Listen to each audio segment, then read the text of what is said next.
নমস্কার, তোমাদের সকলের প্রিয় পাঠশালায় আরো একটি নতুন ক্লাসে তোমাদের সকলকে জানাই স্বাগত।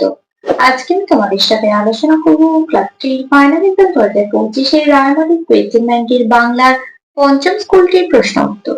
আমি আজকের ক্লাসটি শুরু করে দিচ্ছি, সকলে মন দিয়ে দেখে নাও।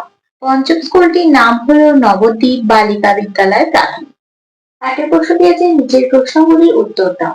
কয়ের প্রশ্নটি আছে, কিশোরী মেয়ে কার কোমরে সুতো বেঁধেছিল?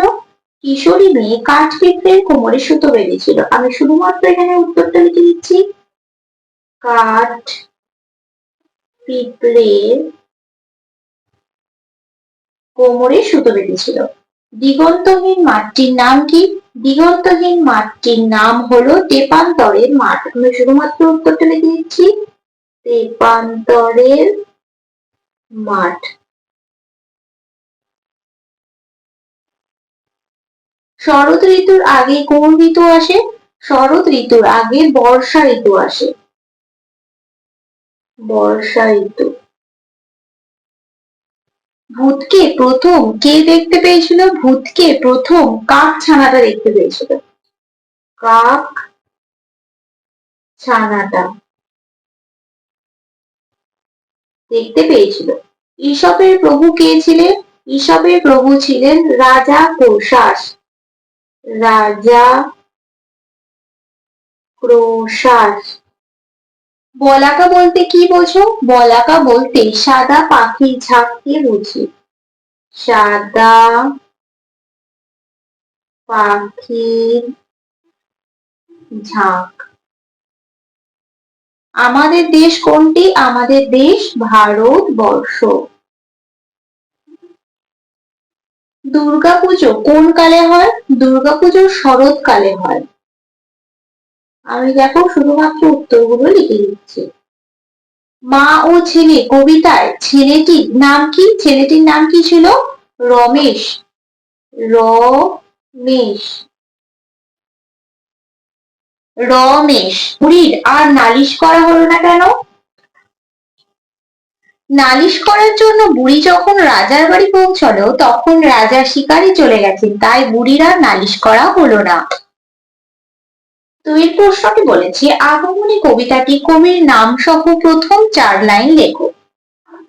আগমনী কবিতাটির কবির নাম প্রেমেন্দ্র মিত্র। বর্ষা করে যাব যাব শীত এখনো দূর, এরই মধ্যে মিঠে কিন্তু হয়েছে রোদ্দুর। তিনের প্রশ্নটি বলছে, সঠিক উত্তরের নিচে দাগ দাও। জানালা দিয়ে মুখটি বাড়ায় রাজা রাজকন্যা না রাজপুত্রের ঘোড়া? রাজপুত্রের ঘোড়া। বুড়ি বলল, চোর তার পান্তা পায়েস না পিঠে খেয়েছে? পান্তা খেয়েছে। ঈশপ ছিলেন চীন, গ্রিস না মিশর দেশের লোক? গ্রিস দেশের লোক। কাঠবিড়ালি পেয়ারা গাছে, লিচু গাছে না কলা গাছে দোল খাচ্ছিল? পেয়ারা গাছে দোল খাচ্ছিল। দেশের কোল ভরে আছে কনক আমন না রঙিন ধানে? কনক ধানে। চারের প্রশ্নটি বলেছে, অর্থ লেখো। জোগাড়। জোগাড় শব্দের অর্থ সংগ্রহ করা। সংগ্রহ করা। ফিনফিনে। ফিনফিনে শব্দের অর্থ পাতলা। জননী। জননী শব্দের অর্থ মা। আঁকড়ে মানে শক্ত করে ধরে রাখা। শক্ত করে ধরে রাখা। পাঁচের প্রশ্নটি বলেছি, বিপরীত শব্দ লেখো। বাধা। বাধা বিপরীত কি হয়ে যাবে? খোলা। চেনা। চেনার বিপরীত অচেনা। শাস্তি। শাস্তির বিপরীত হয়ে যাবে আদর। পরবর্তী পৃষ্ঠায় কি কি প্রশ্ন দেওয়া আছে দেখে নেওয়া যাক। 6 প্রশ্নটি বলেছে, বর্ণ বিশ্লেষণ করো। ক্লাসরুম। প্রথম দেখো হচ্ছে কয়ে লয়ে আঁকা। কয়ে হসন্ত যোগ লয়ে বসন্ত যোগ আ যোগ দন্তস্ব আছে, তাই লিখবো দন্তস্ব যোগ অ। তারপর যে রয় হর্ষ আছে, রয় হসন্ত যোগ হর্ষ যোগ ম আছে, ময় হসন্ত যোগ অ। ক্লাসরুম। তারপর আছে ভর দুপুরে। ভর ভ যোগ অ যোগ র যোগ অ। ঘর দুপুরে দ যোগ হর্ষ পুরে প যোগ হর্ষ যোগ র যোগ এ। তারপর আছে নীল কণ্ঠ দন্ত নয়ে দীর্ঘই দন্ত ন যোগ দীর্ঘই যোগ ল যোগ অ। নীল হলো কণ্ঠ ক যোগ অ যোগ মধন যোগ ঠ। সাথের প্রশ্নটি বলেছি দেখো বাক্য রচনা করো। মেঘলা মেঘলা দিয়ে কি বাক্য রচনা লিখবো? সকাল থেকে আকাশটা মেঘলা করে আছে বা রয়েছে। ফুটফুটে ফুটফুটে শিশুটি হাসছে। আটের প্রশ্নটি বলেছে এলোমেলো বর্ণগুলির সাহায্যে শব্দ তৈরি করো। এটার সাথে লিখতে হবে অন্ধকার অন্ধকার। এটার সাথে লিখতে হবে গরমকাল। নয়ের প্রশ্নটি বলেছি নিচের প্রশ্নগুলির উত্তর দাও। কয়ের প্রশ্নটি আছে স্বরবর্ণ কাকে বলে উদাহরণ দাও। স্বরবর্ণ যে বর্ণ উচ্চারণ করার সময় অন্য কোনো বর্ণের সাহায্য লাগে না, নিজে নিজে উচ্চারিত হতে পারে তাকে স্বরবর্ণ বলে। উদাহরণ অ আ হর্ষ দীর্ঘই হর্ষ দীর্ঘ রি এ ওই ও ও। ক্ষয়ের প্রশ্নটি বলেছে বাক্য কাকে বলে। কয়েকটি শব্দ পাশাপাশি বসে যদি মনের ভাব সম্পূর্ণরূপে প্রকাশ পায় তবে তাকে বাক্য বলে। তারপরে গয়ের প্রশ্নটি বলেছি ছন্দের জাদুকর নামে কে বিখ্যাত। ছন্দের জাদুকর নামে সত্যেন্দ্রনাথ দত্ত বিখ্যাত। সত্যেন্দ্রনাথ দত্ত। দশের প্রশ্নটি বলেছি অনুচ্ছেদে লেখো ৮-১০টি বাক্যে। Swami Vivekananda.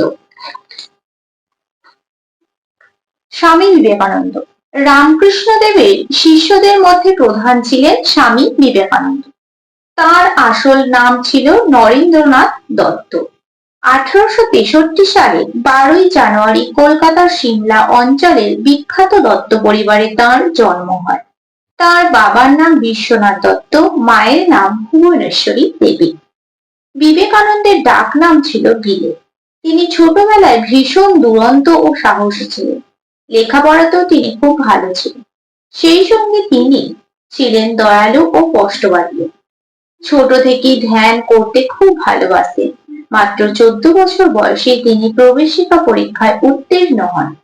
Scottish church college থেকে বিএ পাশ করেন। পরে আইন পড়ার সময় তাঁর বাবার মৃত্যু হয়। প্রথম দিকে তিনি ছিলেন নাস্তিক। পরবর্তীকালে রামকৃষ্ণ দেবের সঙ্গে তাঁর পরিচয় হয় ও তিনি ঈশ্বরে বিশ্বাসী হয়ে ওঠেন। সন্ন্যাস ধর্মে দীক্ষা নেওয়ার পর তাঁর নাম হয় স্বামী বিবেকানন্দ। তিনি জাতিভেদ, অস্পৃশ্যতা ইত্যাদির বিরোধী ছিলেন। তিনি সারা ভারতে ঘুরে ঘুরে দেশের মানুষকে জাগিয়ে তুলেছিলেন। তিনি জীব সেবাকেই শিব সেবা জ্ঞান করতেন। 1893 সালে আমেরিকার শিকাগো শহরে অনুষ্ঠিত বিশ্ব ধর্ম সম্মেলনে যোগ দিয়ে তিনি হিন্দু ধর্মের শ্রেষ্ঠত্ব প্রমাণ করেন। বহু বিদেশী তাঁর শিষ্যত্ব গ্রহণ করেন। এদের মধ্যে ভগিনী নিবেদিতার নাম উল্লেখযোগ্য। তিনি ছিলেন দেশপ্রেমিক।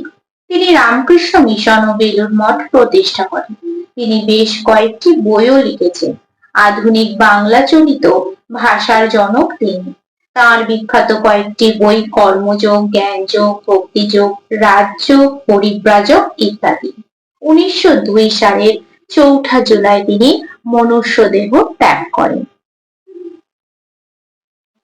আজকের ক্লাসটি তাহলে আমি এখানেই শেষ করছি। খুব তাড়াতাড়ি আরো একটি নতুন ক্লাস নিয়ে হাজির হব তোমাদের সামনে।